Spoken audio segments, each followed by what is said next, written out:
की शुरुआत में हमें एक फिशरमैन को दिखाया जाता है जिसका नाम सायराकूस है, लेकिन उसका नाम प्रोनाउंस करना कठिन है, इसीलिए सब उसे सर्कस कहते हैं। सर्कस की जिंदगी में कुछ भी अच्छा नहीं चल रहा होता। वो हर रोज मछलियां पकड़ने के लिए आता है, लेकिन उसके जाल में मछलियां नहीं फंसती।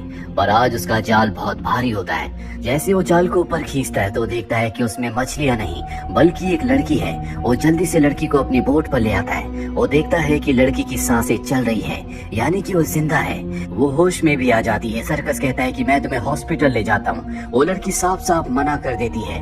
वो कहती है कि अगर तुम मुझे हॉस्पिटल ले जाने की जिद करोगे तो मैं पानी में कूद जाऊंगी। मुझे किसी ऐसी जगह ले चलो जहाँ पर मुझे कोई ना देख सके। सर्कस उसे अपनी मॉम के घर ले जाता है जिनकी मृत्यु हो चुकी है। सर्कस कहता है कि तुम यहाँ पर रह सकती हो।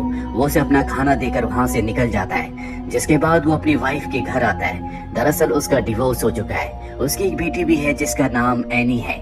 एनी की किडनी खराब है, इसीलिए उसे डायलिसिस के ट्रीटमेंट पर रहना पड़ता है, जिस वजह से उसकी बॉडी में बहुत कमजोरी है। वो चल भी नहीं पाती। सर्कस उसे हॉस्पिटल ले जाता है जहाँ पर उसका डायलिसिस होता है। डायलिसिस के दौरान एनी अपने पिता सर्कस से कहती है कि आप मुझे एक कहानी सुनाओ। वो कहता है कि एक मछुआरा था जिसके जाल में एक दिन एक बहुत खूबसूरत लड़की फंस जाती है। उसकी बेटी कहती है क्या वो एक जलपरी थी। दरअसल उसने जलपरी की कहानी को किताब में पढ़ा है, जिसमें लिखा होता है कि अगर एक बार जलपरी जमीन पर आ जाए तो वो 7 सालों तक जमीन पर रह सकती है। पर सर्कस उसे कहानी नहीं बल्कि उसके साथ आज जो हुआ था वो सारी बातें बता रहा था, इसीलिए उसकी कहानी अधूरी होती है, जो एनी को बिल्कुल पसंद नहीं आती। डायलिसिस होने के बाद ये दोनों के दोनों यहाँ से निकल जाते हैं और इन दोनों को वापस पहुँचते पहुँचते बहुत देर हो जाती है, जिस वजह से सर्कस की जो एक्स वाइफ है जिससे उसका डिवोर्स हो चुका है वो बहुत गुस्सा हो जाती है। उसे अल्कोहल की आदत है और वो कभी सर्कस से अच्छे से बात नहीं करती। अगले दिन सर्कस एक बार फिर से अपनी मॉम के घर जाता है जहाँ पर वही लड़की है। सर्कस कहता है कि मुझे लगा था कि वो मेरा एक सपना है, लेकिन तुम एक हकीकत हो। अब मुझे मछलियाँ पकड़ने के लिए जाना होगा। वो लड़की कहती है कि मैं भी तुम्हारे साथ जाना चाहती हूँ। सर्कस कहता है कि समंदर में और भी नाव होती है, वहाँ पर दूसरे लोग भी होंगे जो तुम्हें देख लेंगे। वो लड़की कहती है कि मैं उनसे छुप जाऊंगी। सर्कस कहता है कि किसी लड़की को अपनी बोट में फिशिंग करने के लिए ले जाना अपशगुन माना जाता है। वो लड़की कहती है इसका मतलब ये है कि तुम्हारी जिंदगी में सब कुछ अच्छा चल रहा है, तुम बहुत लकी हो।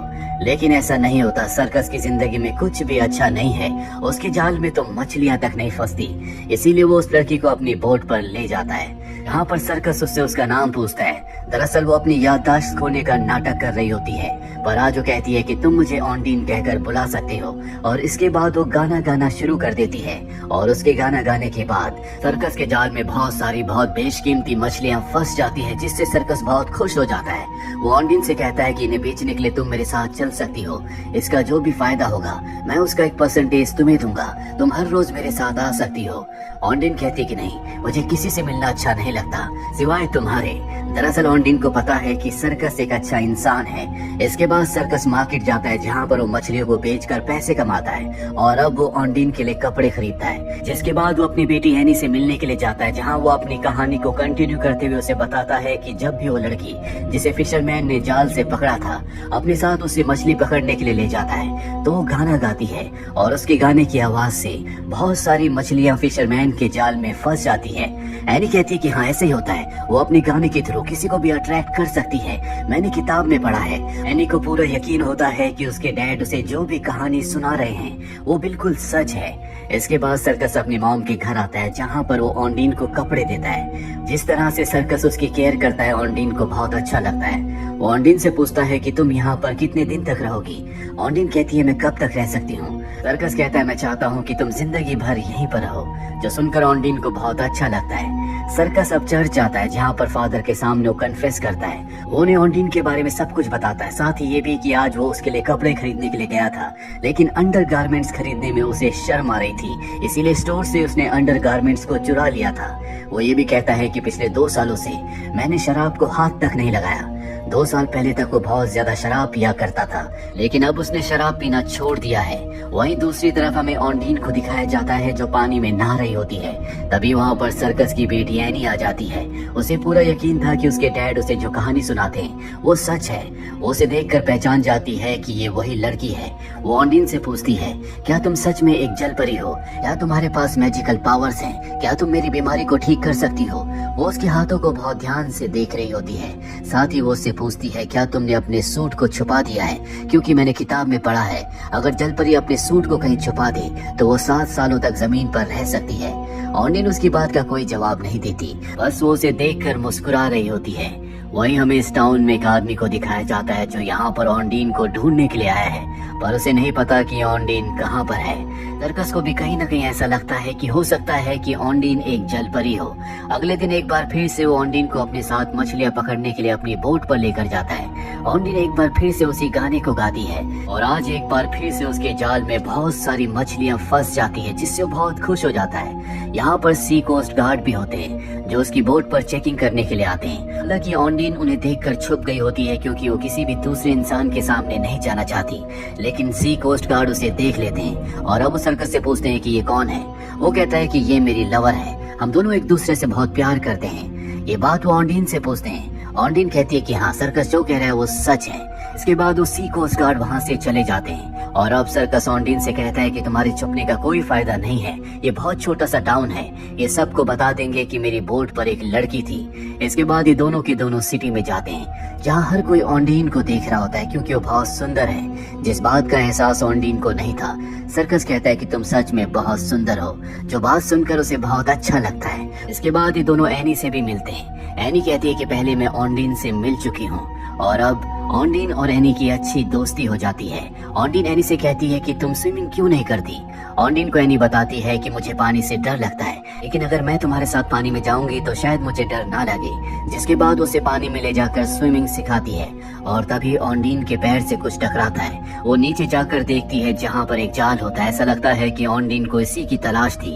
एनी को लगता है कि ये उसकी वही ड्रेस है जिसे छुपाने के बाद वो 7 सालों तक जमीन पर रह सकती है।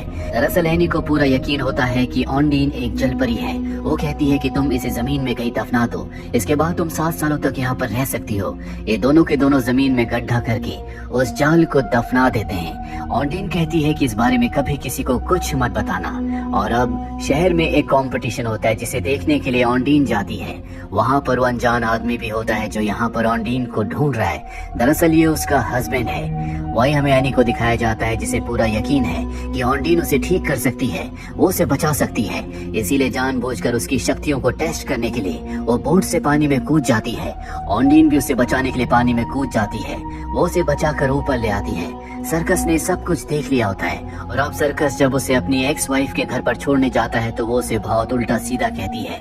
इसके बाद वो ऑन्डिन के साथ वापस अपनी मॉम के घर पर आ जाता है। ऑन्डिन उससे पूछती है कि सब तुम्हें सर्कस क्यों कहते हैं जबकि तुम्हारा नाम सर्कस नहीं है। वो बताता है एक तो मेरा नाम लेना बहुत मुश्किल है, दूसरा 2 साल पहले तक मैं एक सर्कस में काम किया करता था। मुझे शराब पीने की आदत थी, मेरी वाइफ भी शराब पिया करती थी। एक दिन मेरी बेटी की तबीयत बहुत खराब थी।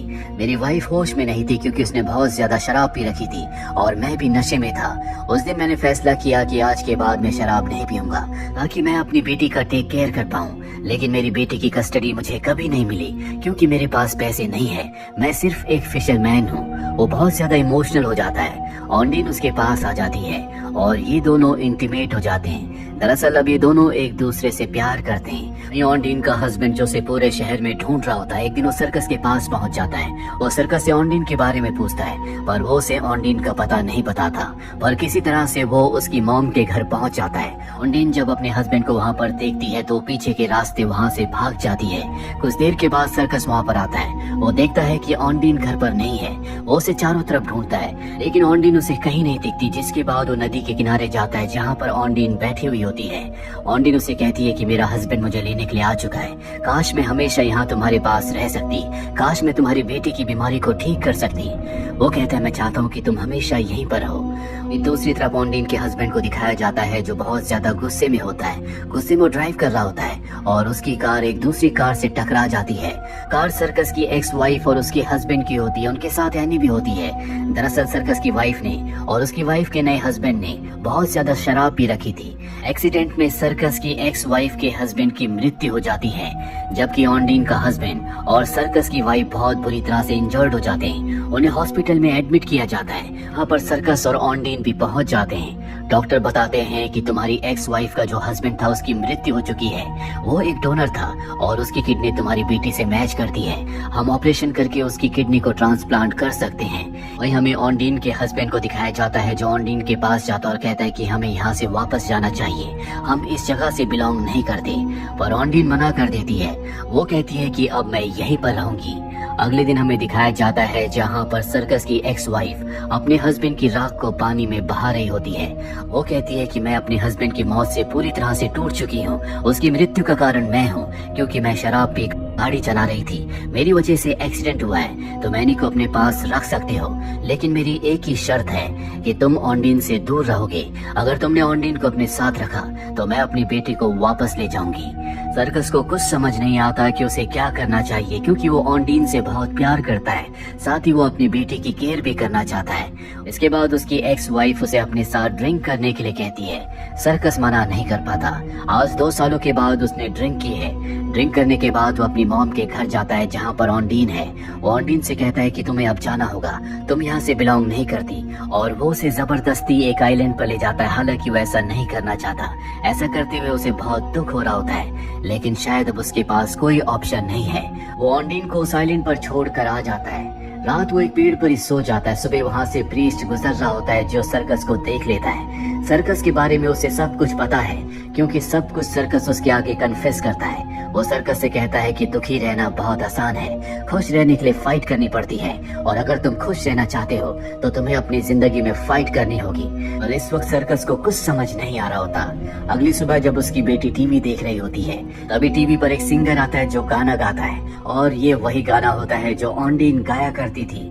जिसके बाद उसे यकीन हो जाता है कि ऑन्डीन एक आम लड़की है और उसके अंदर कोई पावर नहीं है, ना ही वो जल परी है। उसे अपनी गलती का एहसास होता है। वो उसे लेने के लिए उसी आइलैंड पर जाता है, लेकिन ऑन्डीन उसे कहीं नहीं दिखती। दरअसल वो तैरकर एक दूसरे आइलैंड पर चली गई थी, जहाँ पर उसे ऑन्डीन मिल जाती है। ऑन्डीन की हालत खराब होती है। सर्कस उससे माफी मांगता है और कहता है कि मैं तुम्हारे बारे में सब कुछ जानना चाहता हूँ, तुम कौन हो और यहाँ पर कैसे आई। ऑन्डीन बताती है कि मैं रोमानिया से हूँ। हालांकि मेरी शादी हो चुकी है, लेकिन मेरा जो हस्बैंड है मुझे एक स्लेव की तरह ट्रीट करता है। वो नशे की चीजों को सप्लाई करने का काम करता है, जिसमें उसने मुझे भी इन्वॉल्व किया था। और एक दिन जब हम समंदर के रास्ते डिलीवरी देने के लिए जा रहे थे, भी हमें सी कोस्ट पुलिस ने चारों तरफ से घेर लिया। जिसके बाद मेरे हस्बैंड ने वो नशीली चीजों को मुझे देकर मुझे पानी में उतार दिया। मैं लगातार स्विम करती रही, लेकिन कुछ ही देर बाद मैं बेहोश हो गई, और जब मुझे होश आया तो मैं तुम्हारे सामने थी, क्योंकि मैं तुम्हारे जाल में फंस गई थी। तुमने मुझे अपनी बोट में खींच लिया था।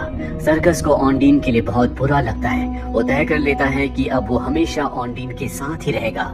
वो उसे अपने घर ले आता है, पर वहाँ पर पहले से ऑन्डीन का हस्बैंड होता है, जिसके साथ एक आदमी भी है। और अब ऑन्डीन से कहता है कि मुझे मेरा वो बैग चाहिए जो तुम अपने साथ लेकर चली गई थी, जिसमें मेरे नशीले पदार्थ हैं। वो कहती है ठीक है, मैं तुम्हें दे दूंगी, लेकिन तुम्हें हम सबको छोड़ना होगा। दरअसल ऑन्डीन को पानी के अंदर जो जाल मिला था, उसके अंदर वही बैग था जिसे एनी के साथ मिलकर उसने जमीन में दफना दिया था। पर जब ये उस जगह जाते हैं और जमीन को खोदते हैं तो वहाँ पर कुछ नहीं होता, क्योंकि एनी ने उसे वहाँ से कहीं और छुपा दिया है। एनी को अब ये लगता है कि वो उसका सूट है। अगर वो ऑन्डीन को वापस मिल गया तो वो हमेशा के लिए यहाँ से चली जाएगी। पर वो एनी को बहुत समझाते हैं, जिसके बाद एनी बता देती है कि मैंने शिप के पास पानी के अंदर उसे छुपा कर रखा है। ये सब के सब शिप पर जाते हैं और अब ये उस बैग को रस्सी से खींच रहे होते हैं। ऑन्डीन को पता है कि उसका हस्बैंड एक क्रिमिनल है, वो किसी भी कीमत पर इन्हें नहीं छोड़ेगा। इसीलिए जानबूझकर वो रस्सी को खींचकर अपने हस्बैंड को पानी में गिरा देती है। उसे तैरना नहीं आता, जिस वजह से उसकी मृत्यु हो जाती है। और अब ऑन्डीन को यहाँ की पुलिस पकड़ लेती है, क्योंकि वो इस देश की नहीं है। यहाँ की पुलिस अब उसे उसके देश वापस भेजने की तैयारी कर रही होती है। सर्कस ऐसा नहीं चाहता, और तभी सर्कस के दिमाग में एक आइडिया आता है। अगर वो ऑन्डीन से शादी कर ले तो वो यहाँ की नागरिक बन जाएगी, जिसके बाद कोई उसे इस देश से नहीं निकाल सकता। वो ऐसा ही करता है, वो ऑन्डीन से शादी कर लेता है और अब ऑन्डीन यहीं पर रह सकती है। ऑन्डीन, एनी और सर्कस बहुत खुश हैं, और इसी हैप्पी एंडिंग के साथ ये फिल्म, ये कहानी यहीं पर खत्म हो जाती है। उम्मीद करते हैं कि ये कहानी आपको पसंद आई होगी।